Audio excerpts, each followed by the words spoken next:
Hey, welcome to my channel. This is part 2 of our video series on Terraform input variables. If you haven't checked out part 1, please do. I'll leave a link in the description, or you can kind of essentially click here. In this video, we're going to cover additional arguments like sensitive and validation, and we'll understand why they are important. We're going to explore different ways to pass values to your variables. And at last, we will learn about variable files and why they are important. So without any further delay, let's get started with part 2.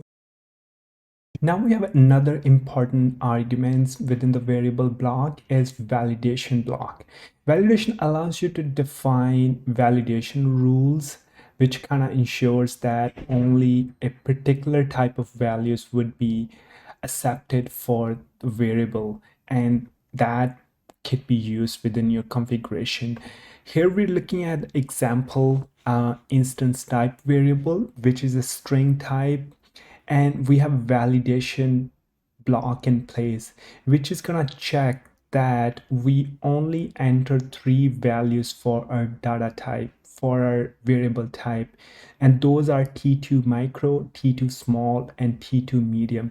If I enter in any other value, I would get an error message that I find here that the instance type must be of those 3 instance types. This kind of improves the readability and predictability of your infrastructure deployments, so people would know what sort of values your instance or your variable is expecting. All right, let's see our validations in action. So here we have 2 validation blocks in place for 2 variables. The first one is instance type, which would only accept 3 types of instance types that are valid for this variable. And then you have another variable in place, which is going to ensure that the value is more than 0, because instance count can be less than 0. So then we are referencing those variables for our EC2 resource. So let's try to create and see how validation works. So I'm gonna enter in the incorrect number. I would enter in number -2, and the instance type, I'm gonna type in M1 large as well, which is an accepted type, and see what happens. Now you're getting an error message here as we defined in our variable. Here the instant count is -2. That's what I entered, and I got an error message saying that instance count has to be more than 0. And similarly for instance type, I've entered in the M1 large, and I'm getting the error message saying that the instance type must be T2 micro, T2 small, or T2 medium, and those are the only accepted values. And as you could see it in the error message, this was checked by the validation rule we have defined in our variable block. Next, we have sensitive argument. Sensitive prevents Terraform from showing the values that we're passing in for the variable during Terraform plan or applies output.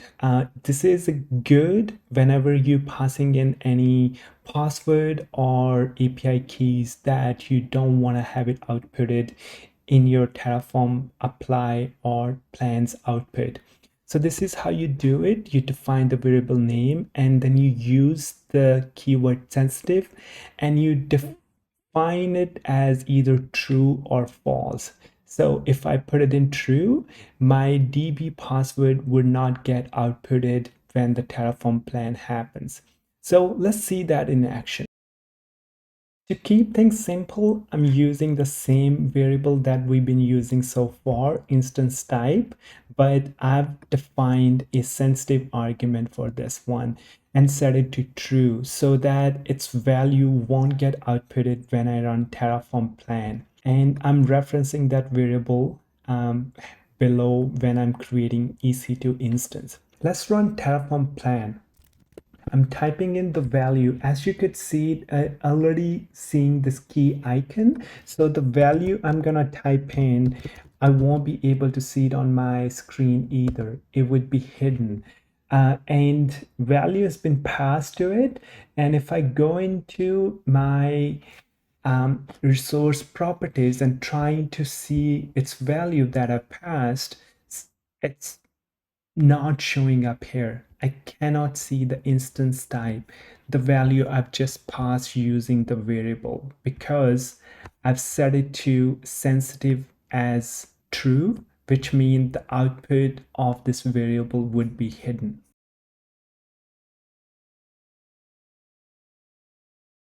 Now let's talk about passing variable values. I've mentioned this few times already when we were entering in the values for our variables. So you can pass variables to Terraform several ways. The first, you have command line flags. You run Terraform plan or apply, and then you use option -var followed by equal sign, and then the name of the variable equal to value of that variable, and you put them in double quotes. Then you use variable definition files. With this, you declare your variable values in a file. This is a good approach when you have a lot of variables, and when you run Terraform plan or apply, you specify that file name, and Terraform would read the variable values from that file. Terraform does have a smarter way of doing things, that it would auto load your variables if you name your files exactly terraform.tfvars or terraform.tfvars.json. It could also autoload the files if they're ending with .auto.tfvars or .auto.tfvars.json. You could also pass in variable values using environment variables. So to do that, you use the prefix tf-var followed by your variable name equal to the value for your variable.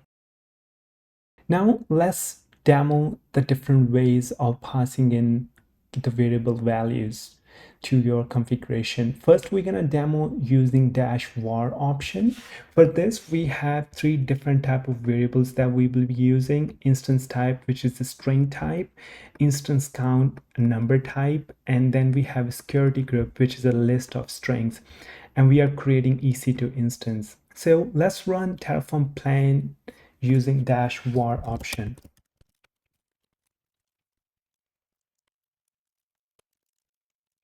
Okay, so here's how you do it. You use the var keyword and then equal and then the variable name and then equal their value.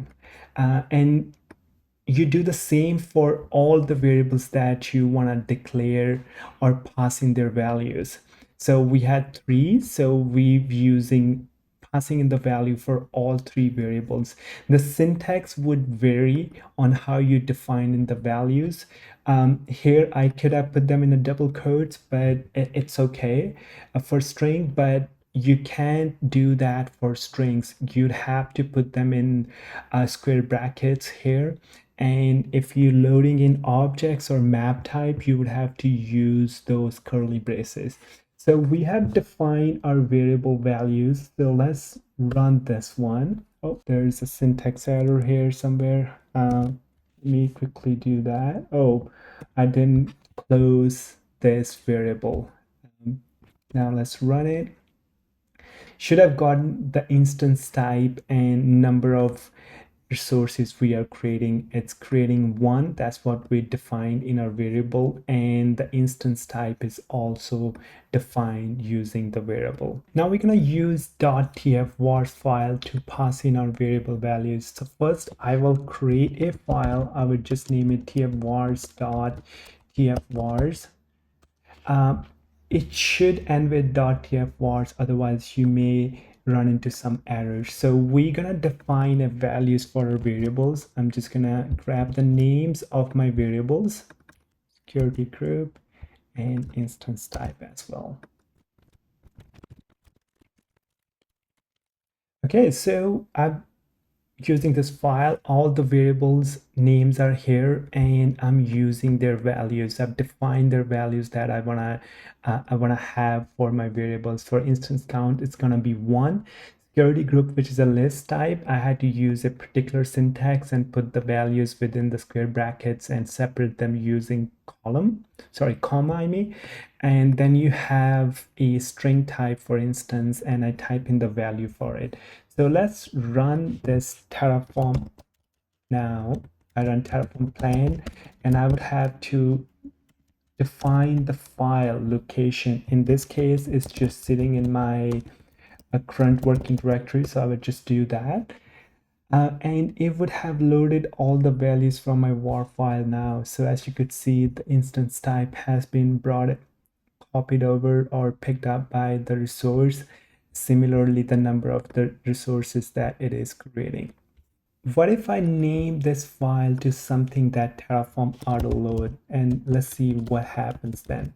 So if I just do terraform.tfvars, that's the name of the file that Terraform would autoload if you specify your variable values in this file. So let's see that in action. I just renamed my tfvars file to terraform.tfvars, and let's see what happens. So this time, all I have to do just run terraform plan, and it would auto load my variables file, and all those values would be passed into my resources. Now let's use the last method to pass in the values for our environment variables. For this, we're gonna use environment variables. I'm gonna delete the tfvars files, and we're going to export an variable for our instance type, which should begin with that tf-var dash followed by the variable name. In our case, it's instance type. So that's what I'm going to do. So now if I run Terraform plan now, I should not get prompted for instance type, but the variables that are not defined, those would get prompted because they are nowhere defined. We're not using tfvars files, or we are not using -var option either. So those values are getting prompted for. So I'm gonna enter in 2 for instance count, and the security group I will enter in default.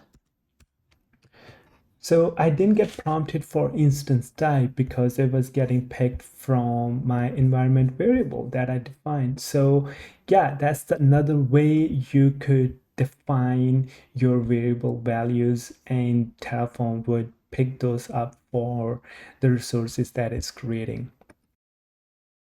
In case you're wondering, what if you define your variables values at multiple places? For that, Terraform has this priority order for variable values picking. First, whatever the value you would define in -var and -var-file options, that's gonna get prioritized. That's the value that Terraform's gonna pass it to the resources, and then it would look for the values that are defined in .auto.tfvars files. And then I would look for the values in terraform.tfvars.json file, and then it comes terraform.tfvars file, and at the last you have environment variables. Now let's see that in action. As you notice, we previously defined an instance type using environment variable, so which is set to T2 micro. If I just run Terraform plan now, I'm expecting to have T2 micro as instance type. But what if I define it when I'm using var option? And here I'm just gonna define the value to T2 medium. As you noted, you would see that my instance type is T2 medium because that's what I defined when I run Terraform plan and use that var option to define my variable's value. So this is what get prioritized over environment variables. And if you would have defined in tfvar files or any other files, that would get prioritized over environment variables, and the order I just showed you is just, it goes in that order that where it would pick the variable values from. The last thing I'm going to talk about variables files. You would have noticed me that I've been declaring my variables in my configuration main.tf file. That's not a good practice. Whenever you're declaring variables, is always a good or best practice to declare your variables in variables.tf file and then use terraform.tfvars files to define in or their values. And the configuration file should be, the main file should be only declaring resources and referencing all the variable values that it expecting to have. Okay, that's it with this video. I hope you liked it. If you did, please consider subscribing to my channel and liking this video. And thank you. I'll see you in the next video.